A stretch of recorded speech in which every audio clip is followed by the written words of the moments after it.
Welcome to the FlowerSchool.com video library. I'm Leanne Kessler, Director of the Floral Design Institute, here to share with you a short segment on the classic boutonniere. Yes, wedding season is upon us. In fact, it's upon us with a vengeance. I've talked to so many people with multiple weddings every weekend. And one of the hardest parts is the handwork, the corsages and the boutonnieres. Well, this video will answer that problem. Show it to all your friends, show it to your kids, show it to your husband, to your wife, to your neighbor, and then rope them in. Have them come on over and help make the boutonnieres. Because yes, it can be easy, it can be simple. You just need to know the basic techniques. The first step in creating a boutonniere is to work in an organized fashion. Gather your materials and cut them off. You want no more than a ½ inch to an inch of stem. Now always cut it at a slant. We'll make it a little bit easier as we go through and wire and tape.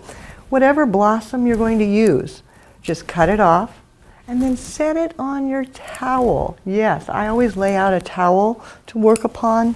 It keeps the flowers from bruising, protects them, keeps all my materials in a tidy fashion. Then in the wire, I work with a 26 gauge. Delicate is always better than heavy. And use the thinnest you possibly can.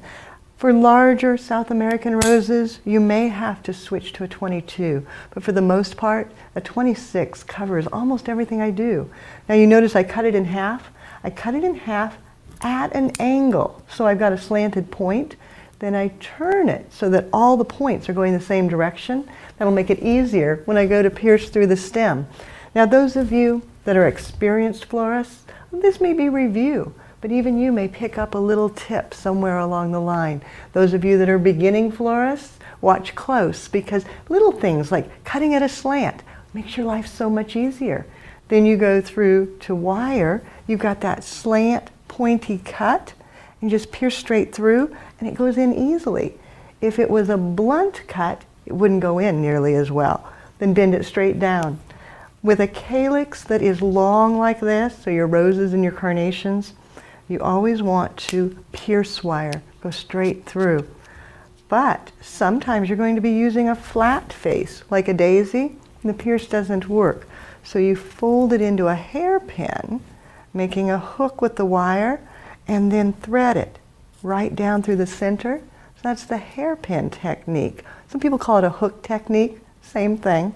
Then pull it till it just disappears down inside.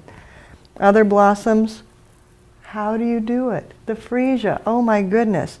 Sometimes there's a low blossom, I'll take that one off.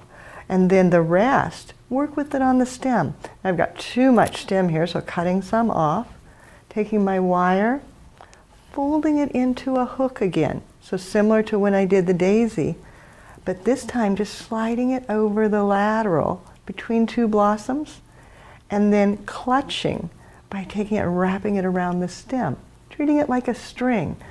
Now the extra little bloom that I pulled off, I can treat that just like I did the rose or the carnation and pierce straight through. So wiring techniques, pierce, hairpin, clutch, lots of different ways. The key is to determine which blossom will work best with which technique.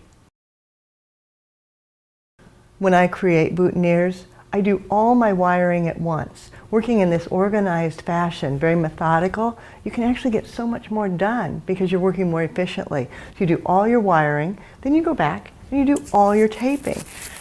Learning to tape with your tape on your finger will actually make you faster, much, much better. And I just start taping very, very tautly. I'm squishing the calyx, because as it dehydrates, it's going to get smaller anyway. So if I don't do it tightly, it'll fall apart. So I'm just taping very, very tightly, round and round and round.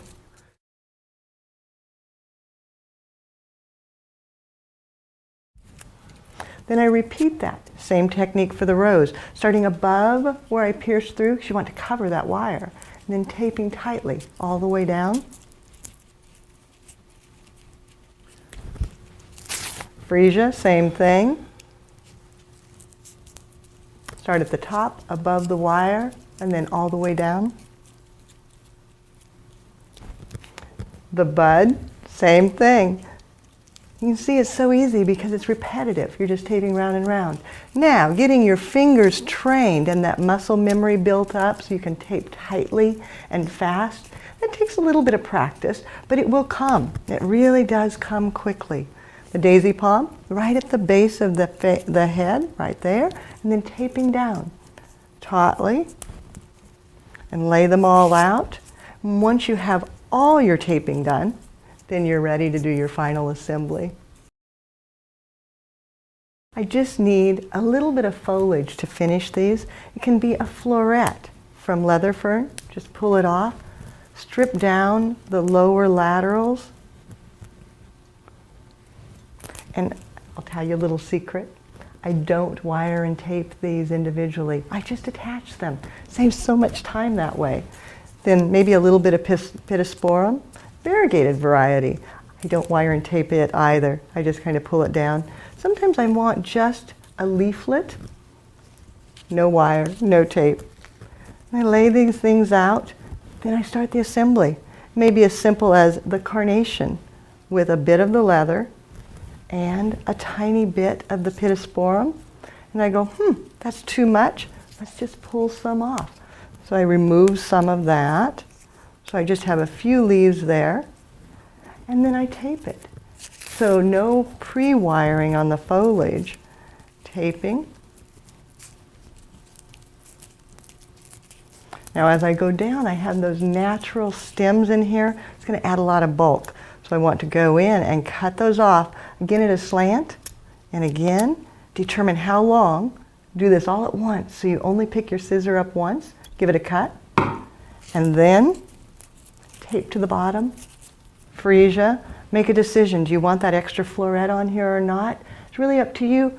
I'm not going to. I think all by itself, with just a little bit of the pittosporum, one extra leaf there, don't need that. Tape down.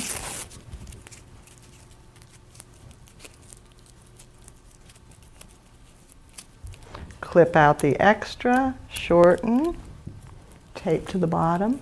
Always making sure that as you tape to the bottom, you totally cover that lower wire. You don't want anything to poke someone when they're wearing it.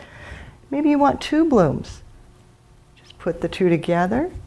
Decide if you want a leaf or not. Maybe no leaf, but I like the pittosporum, so I'm going to go ahead and add 3 pittosporum leaves right into my fingers and then start taping. And they're going to shift around a little bit. It's okay. It looks more natural that way. Then shorten it. Tape over the bottom. And just like that, lickety split, 4 boutonnieres and a soft scented flower just for me, all done.